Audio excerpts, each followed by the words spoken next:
wouldn't do it now. Yeah. Although my watch says right on.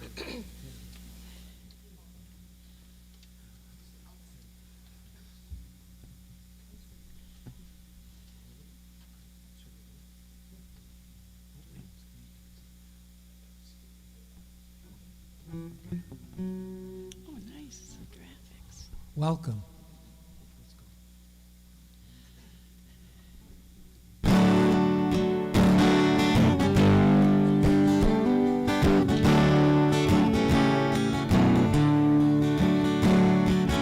Love is my decision. It's up to me to give up my heart. Love is my decision. No one else can tell me to start. Now once I decide to change my mind, God will show me how. Love is my decision right here and now. Love is my decision. It's up to me to give up my heart. Love is my decision. No one else can tell me to start. Once I decide to change my mind, God will show me how. Love is my decision. My decision right here and now.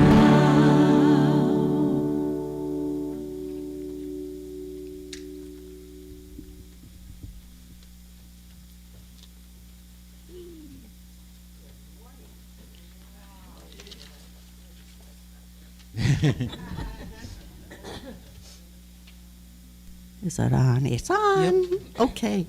Now, good morning. Good morning to all of you who are present, to all of you who are watching on Facebook. It's a great morning. Let's begin with closed eyes, if you wish, open palms. You may have guessed that the theme for today is love. And so I invite you to breathe in divine love that excels, that exceeds all human love.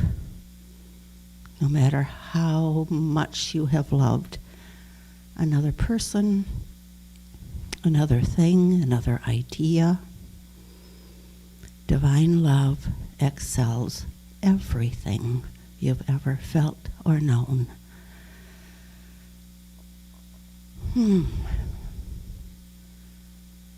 3 deep breaths in of divine love. Love that meets every human need, always has, always will. Divine love that meets you right where you are.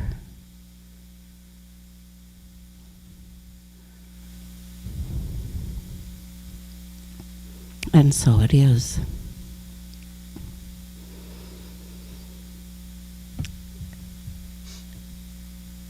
Do you know that you're all adorable?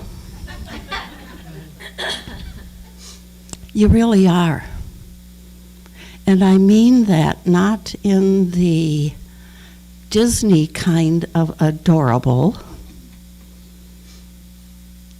of Bambi or Lady and the Tramp or any of those kinds of things that we tend to think of as being adorable. Not even a cute little baby, as adorable as a cute little baby is. But you are adorable by virtue of the fact that you are made in the image and likeness of God, the source of all. The one that is adorable is within you. And that makes you adorable. That makes you adorable, of deep respect, of veneration even, of holiness in regard for your own self. That makes you adorable. You know, I look in the mirror many mornings and, oh, adorable? No way. And I have to remind myself that inside, within every cell of my being, I am regarded as holy, complete, divine. And that makes me worth being adored. And we all love to be adored, right? When I talk with my lady friends, that's the one thing they want to feel from a man, is to be adored. And we are adored. We are adorable, just as you are, inside, outside, all around. So take that in.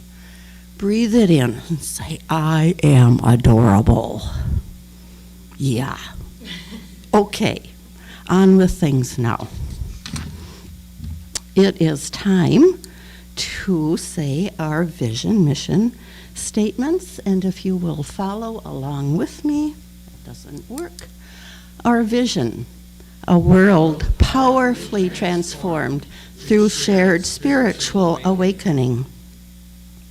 And our mission, advancing the movement of spiritual awakening and transformation through unity, a positive path for spiritual living. And our values, abundance, acceptance, community, diversity, integrity, joy, and love. And we celebrate our children by saying together, Unity of Appleton sees the divinity in all children and nurtures their folding spirituality. And that leads us to the daily word, which, you guessed it, is love. Here we go. Love is both a noun and a verb.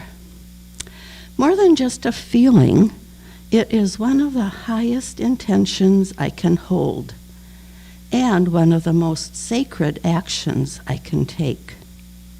Love is the name and the nature of God, the pulsation of oneness from the center of my heart to the farthest reaches of earthly existence.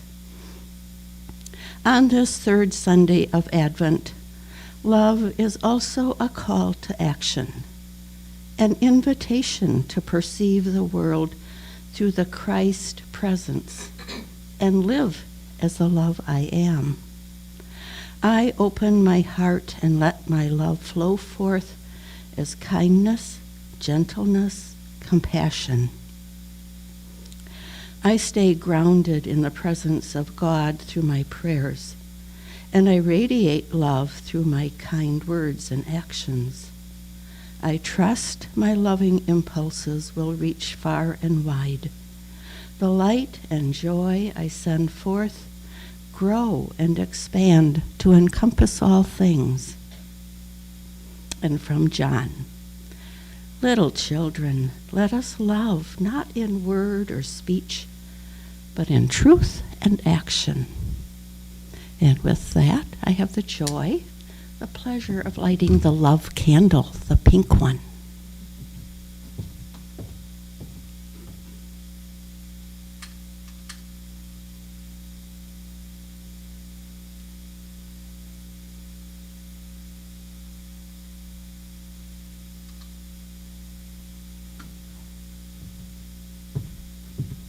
Okay, and with that, I think we have another song.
And now I get to introduce Cheryl Davis McKernan. Cheryl grew up in Unity. She is a spiritual leader and youth minister, an artist, a mystic, an animal whisperer, and a sentient of nature's divinity. She believes in practical and sacred approaches for these times and all time to encourage you to remember who you are. And here is Cheryl.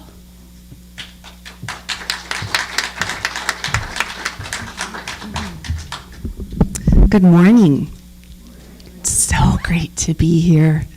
Those of you who come in right before the service, I encourage you next week to get here a few minutes early and just see all of the preparations that are going on. We have our wonderful band and they're practicing. We've got the folks in the back who are on, they're in charge of our media. We've got people setting up back here, making sure that everything is perfect for you. And look at this. Look at this tree. Oh my goodness. Just whoever picked everything out. Everything is perfect in its place, and these amazing ornaments. Every little last detail is prepared for you. And those of you who are at home for one reason or another who can't make it here, see what you can do, maybe next week or perhaps the following week or our Christmas Eve service, to do what you can to come here, because while we can all connect, and we all do connect, through our heart space, there's something about being here with others that just elevates who we are, where we are in this moment. So Advent, I'll be honest, I didn't go to church much as a little kid. It really wasn't until I was a teenager that I went every Sunday to Unity, but I grew up with these principles and reading a children's magazine. It was called Y.O.U. back in the day. So I knew about certain things, but the concept of Advent, I just didn't even really know what that was until I was an adult. And I know that Unity has always practiced that. The Fillmores were, Charles Fillmore was agnostic. Shh, don't tell anybody. But his wife grew up in the Methodist church, and so I know that they do practice Advent, and it's more of a traditional Christian belief. So when I started really as an adult, as a young adult, probably 18, really delving into these principles, the concept of Advent was kind of fascinating. Advent is the countdown, think about it that way, the countdown to the arrival of Christmas, the countdown to the arrival of the Christ, that rebirth, that birth, I should say, that birth, the Christ that is within each of us. As a kid, I don't know how many of you guys had construction paper and your scissors, and you would make those rings out of construction paper and hang them up, and however many days there were, and you'd cut one off each day till it got down to Christmas. Well, I didn't know that was essentially an Advent calendar, right? So think about it. Just anytime we prepare for something, that's our Advent. So think about add U-R-E to the end of that, Advent, adventure, right? So we're getting ready for an adventure. The adventure of the season. That there's a song, Christmas comes each time this year. It only comes once a year. Does that mean that this is the only time that we can experience that spark of Christ within us? No, of course not. This can happen any moment, any day. But this is a time that collectively many people throughout the world are coming together and celebrating the same thing, right? Love. Whether you're a traditional Christian or not, there's still something about the feeling, something that's very, very sacred, but it's the feeling. And Emily talked about it a little bit when she was talking about you're adorable, that adorable child within us. It didn't really matter what Santa was going to bring or not, did it? Really, as a child? Wasn't it more that feeling, that expectation, that sweetness of home?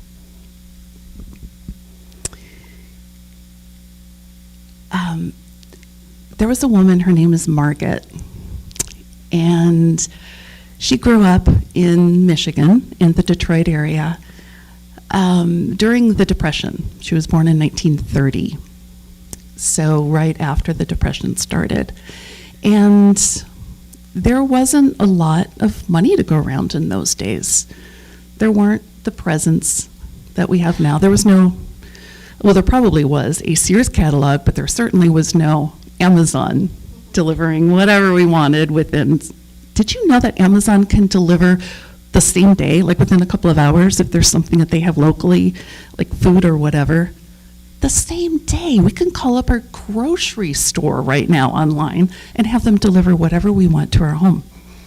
1930, not the case.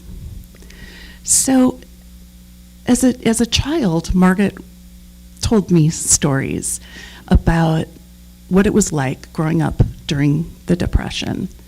And I felt so sorry for her at the time, but she didn't feel sorry for herself. It was a magical time. Her mother said Santa used to bring the Christmas tree. So the kids went to bed at night with this expectation of getting up in the morning with a Christmas tree in their home that was fully decorated. I don't know how they pulled that off. As a parent, I remember, staying up and making all those toys and making the big splash for Christmas morning for the little ones when they came down. So Margaret talked about home. Her mother talked about home, what Christmas was like during this time. And that's where I go right now. What is home? What is home? What was your Christmas like? How was it special? Is there a word that you can describe? Whatever that feeling is, that word, it comes down to love, does it not?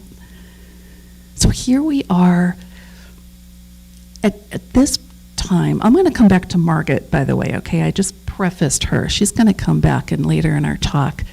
But I was thinking about, okay, here we are leading up to Christmas, which is traditionally the birth of Christ.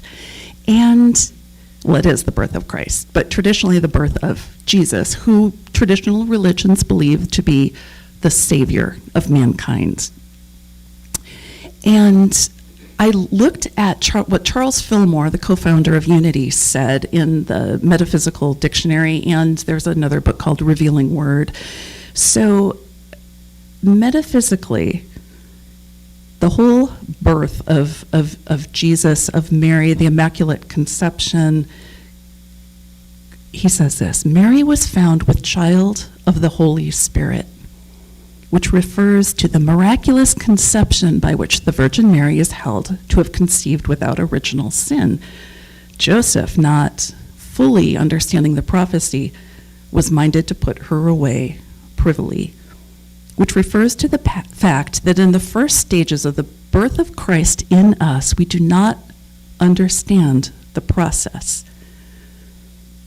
Okay, so Joseph was coming from straight, this doesn't make sense. None of this makes sense. Mary, what do you mean you're pregnant? You can't be pregnant. Come on. How did this happen? I don't believe you. You're out of here. You're going to be stoned. And not understanding, because he was stuck up here, right? He hadn't gone here. Mary, being much younger than him, was pure of heart. She believed what she was told in, growing up as a young Jewish girl. She heard the story. She knew about the coming of the Christ and what that meant in her tradition. She believed that deep in her heart. So Joseph, I don't know if you guys know the story, but an angel had to come to Joseph. So angels, metaphysically, we believe, are those messages from God, from the divine, right? So An angel had to come to Joseph before he would believe, right? It had to be something big. I think Joseph was born in Missouri. You guys get that? It had to be shown to him. So he probably came from the show me state, the state of mind, show me. And so, what does God do but creates this big thing for him? He's like, all right, I got it. All right, Mary, come on. Well, okay, let's talk about the Christmas story. Okay, so leading up to the Christmas story, they have to travel. Okay, I don't know how many of you are mothers, know a mother, have a mother, but when you're almost 9 months pregnant, the thought of getting on a donkey and traveling to the village where your husband's family is from. You're not even traveling to see your own cousins, and you're traveling to your in-laws' village, right? It's long, it's dusty, you're on this animal. So here's how I like to believe it. It went, Joe, I think I'm ready to have the baby. Can we stop? And Joseph has made plans, right? He has his whole itinerary. They're going to go this far until nightfall. He has reservations. He said he made reservations at this lovely hotel. Then the next day they're going to travel more. She's like, Joey, honey, we've got to stop now. You don't understand, like this baby is getting ready to come. And Joseph's like, we're almost there. Just hold it. Just hold it. You can do this. Joseph, stop now. So what do? They pull off the first interstate, or the freeway, because they saw a sign back there saying, food, lodging, gas up ahead. So they pull off, and the first place they come to, there's a sign saying, there's no room in the inn. And they look around, and there's not a whole lot at that interstate off-ramp. So they pull into where there is, and they go in. It's like, come on, my wife, she's ready to have a baby. And they're like, you know what, the only place we have, it's a cave out back. It's a manger. We've got a couple of sheep in there and the cow. And, I can put some fresh hay into the little trough if I don't know what else to do for you. But I'm pretty sure that the innkeeper's wife came and brought, nice comfy sheets and probably a feather bed that they would lay on, because remember, there were swaddling clothes there. They had to come from someplace, right? So that's probably how it happened, right? I don't think it was this, what the myth is, the mystery is of the stories that we've heard and the movies that everything is perfect. Right? Everything was just set up. It's like, la, la, la. Mary's ready to have a baby. Here we go. Here's a lovely place. These were real people, just like you, just like me, having real experiences in life. Mary, however, knew that there was something special inside her, this spark, this divinity ready to be birthed. She had confidence in that. She didn't know anything else other than that. She knew that she was in tune with pure, unconditional love. And here they were on a journey home, and their plans changed. They ended up stopping in Bethlehem. So, where are we right now on our journey? Are we heading home? The woman I mentioned earlier, Margaret, always talked about her home. One of the last times I saw her, she was in a pretty advanced stage of Alzheimer's, but she could still communicate a bit. And I had been doing some genealogy work, and I saw her address in the census records from 1930 and 1940. And when I was there, I pulled up on my iPhone the street view, the Google Street View of her home. And so she wasn't able to communicate that much with me. She didn't know who I was anymore. But when I showed her that photo of that 2-story white frame house that her mother brought her home to in 1930, her eyes lit up. She became this adorable child. It was magical. She started talking to me like I had never heard her talk before. That was my brother's room, that was my sister's room. We had to share a room for a while, but, da-da-da-da-da. She talked about how the garage, which, looking at it, still the same garage, was off to the right of the house. She said, well, originally the garage was on the left-hand side, and there was a bay window that stuck out over the driveway, and her mother kept running into the window with the car. She would back out of the garage. So her dad hooked it up to his car with a neighbor with a big old chain all the way around it, and they dragged that garage across the yard and plopped it down on the right-hand side, and that's where it stayed. And true story, absolutely incredible. But just listening to her come alive, looking at home. Margaret's son moved in and his wife moved in to help take care of her, and he'd get upset and he'd call me and say, Mom keeps saying I want to go home.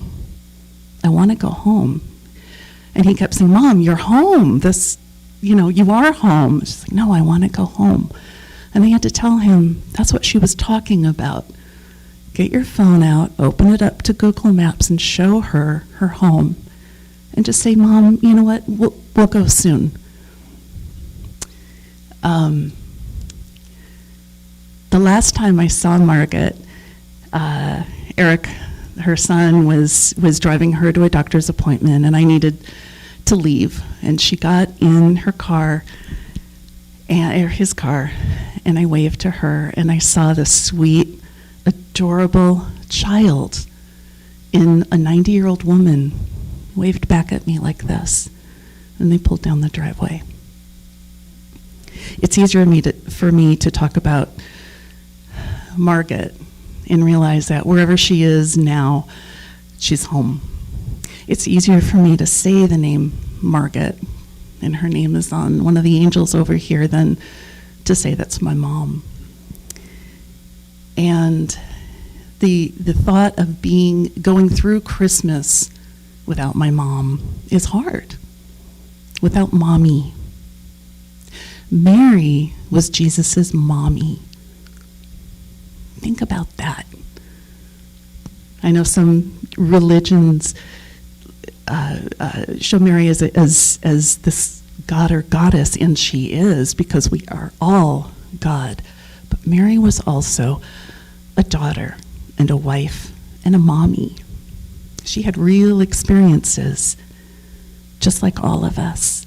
But she knew that within her, there was a divine spark. Within each of us is that divine spark. So here we are leading up into Christmas, the third Sunday of Advent, the Sunday of love. The title of my talk is The Unopened Package. Each of us has that unopened package within us. Every year it opens a little bit more and a little bit more. And it gets bigger and bigger and bigger. Our heart center physically exists in our body, and it's here in our chest. Do you feel that when you talk about mommy? Whatever your emotions are around mommy, because there's some negativity there, there's some positivity there. There's nurturing, there's discomfort, there's joy, there's peace, there's love. There is love. So what is the unopened package? If we think about our heart center,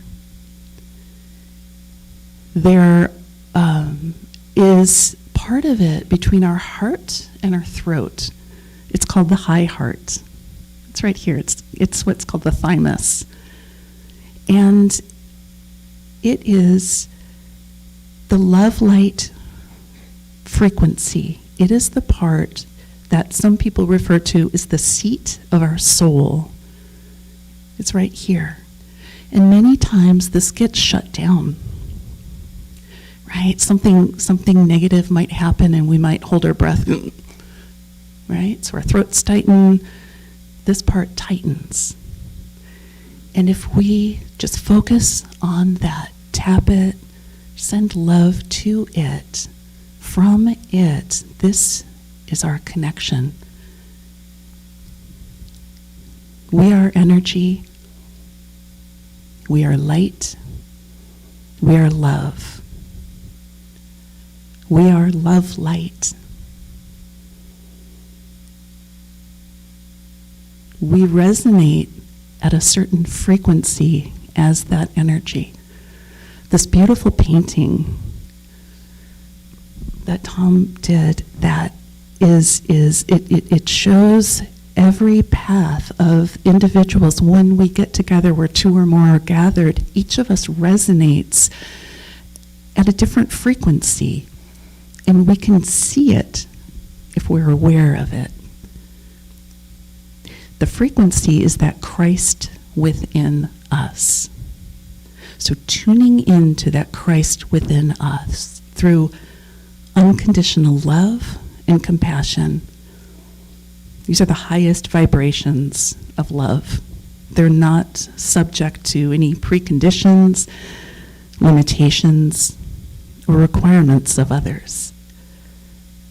They serve the greater interest and benefit of all sentient beings of the environment in which they exist. Scientifically, this has been proven. Their music has a frequency. The frequency of love is 852 hertz. So if there's any musicians here who understand like the solfeggio scales, the chromatics that are there are some notes that they resonate against each other, with each other, but there's a resonance, and it's almost disconcerting until you step back and you look at the entire scale, not just the two notes. So you are a resonance, and you are a resonance, and you are a resonance, and together we make up the scale, this chromatic scale. So our Christ lights are important. It's divinity. It is a spark of divinity in you as you. So a couple of little keys that we can do when we're not feeling as resonant as we would like to. So I invite you to do this. Open a palm of your hand, your non-dominant hand. Hold that open, the palm of your hand. And with your dominant hand, your fingertip, make the shape of a heart. Okay? And as you do the first half of the heart, say, I am God's love. And this second half of the heart, I am the essence of God. I am God's love. I am the essence of God. I am God's love. I am the essence of love. It brings you to that sweetness, the place of home, the place of the Christ. It brings you back to the knowledge that wherever you are, even out in the desert, down a long, dark, winding road, and you don't see the vacancy sign ahead of you, there's always a warm, cozy manger waiting for you.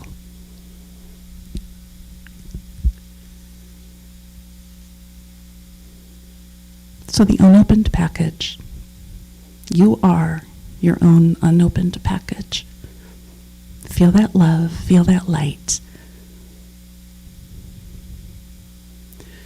Let's go within right now. Go ahead and close your eyes if you feel comfortable. I encourage you to put your hands on that high heart area, the seat of your soul.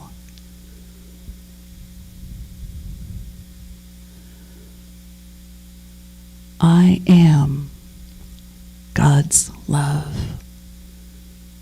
Whisper that to yourself. I am God's love. I am the essence of love. I am the essence of love.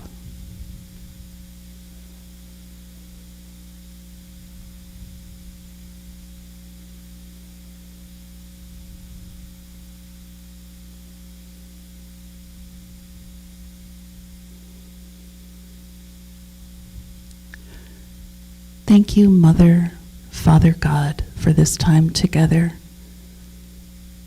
for these beautiful souls, for these beautiful sparks of the Christ. We are so blessed. We are so blessed. And so it is. Amen.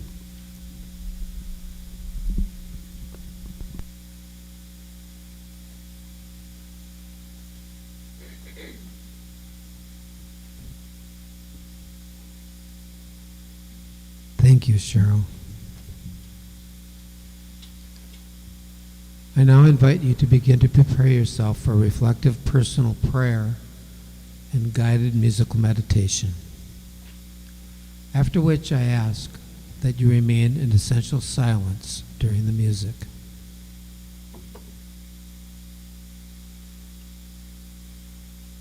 If you choose to, you can close your eyes. Feel the weight of your body as it relaxes into your chair and you let go of today's anxieties. Feel your feet on the solid earth beneath as you let go of tomorrow's worries.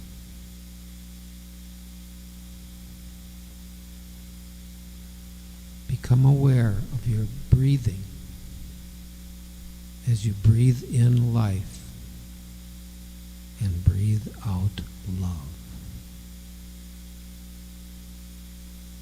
Breathe in life and breathe out love.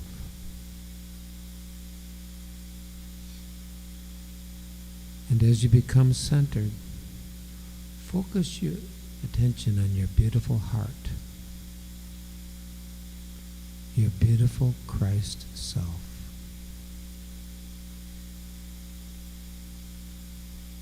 Become filled with gratitude and allow into yourself that which fills you with peace and love. So we begin.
Now I invite you to gently return to this place. Open your eyes in the spirit of peace and gratitude.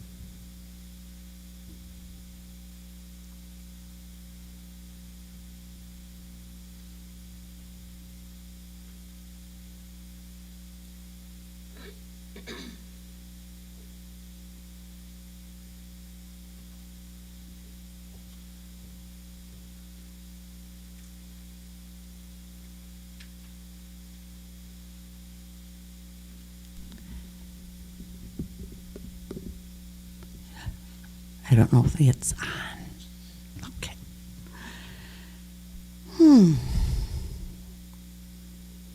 One more big deep breath to come fully out of that. And now we move from meditation to our affirmation of prosperity. This is the time in our service when those of us who think of Unity of Appleton as our spiritual home practice putting Spirit first in our financial life.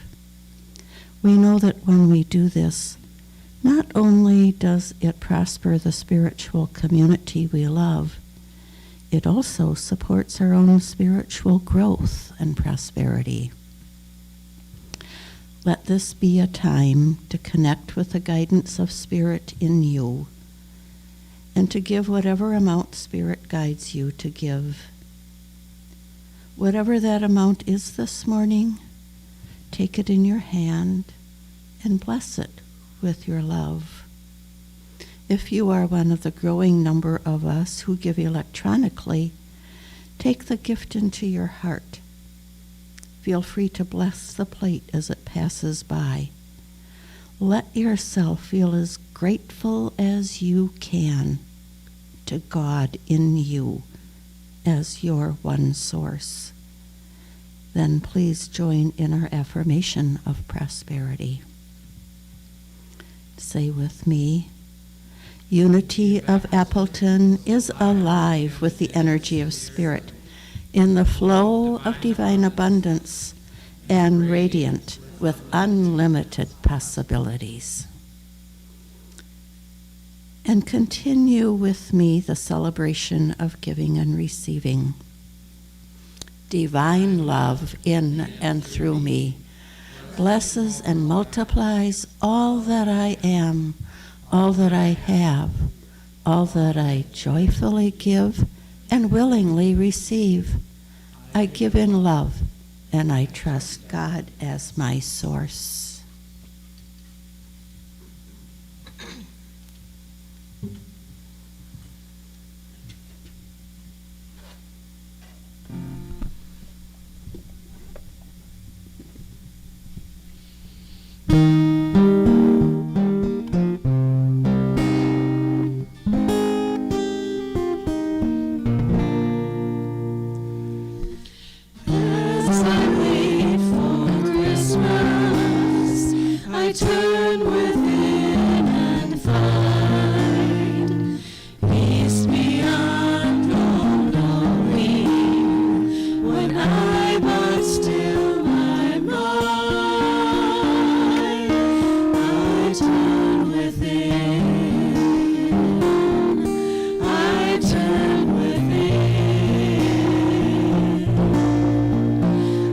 touch that place within my soul, that place of love where I am home, where peace and joy have set me free, where eyes of hope see eternity.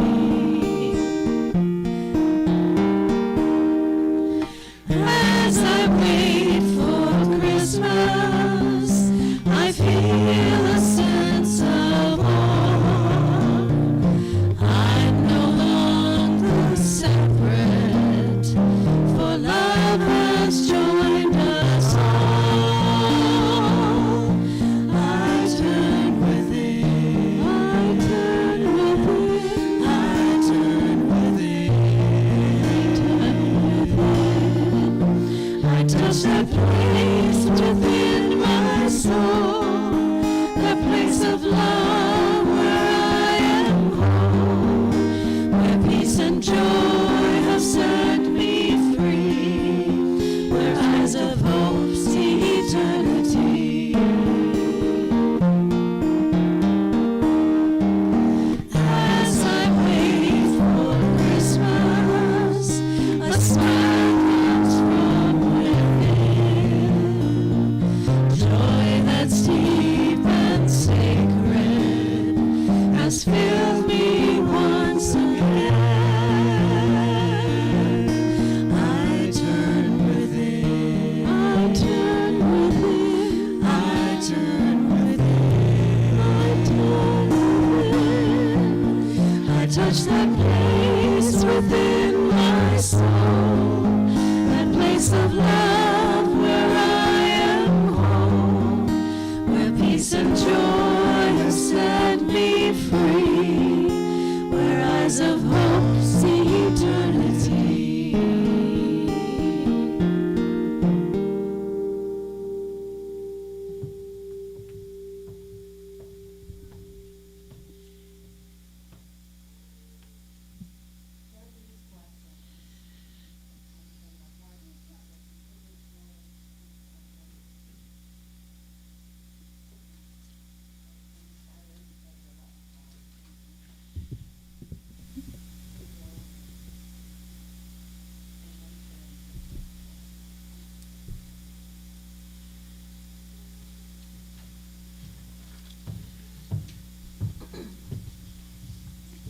And now we have some announcements.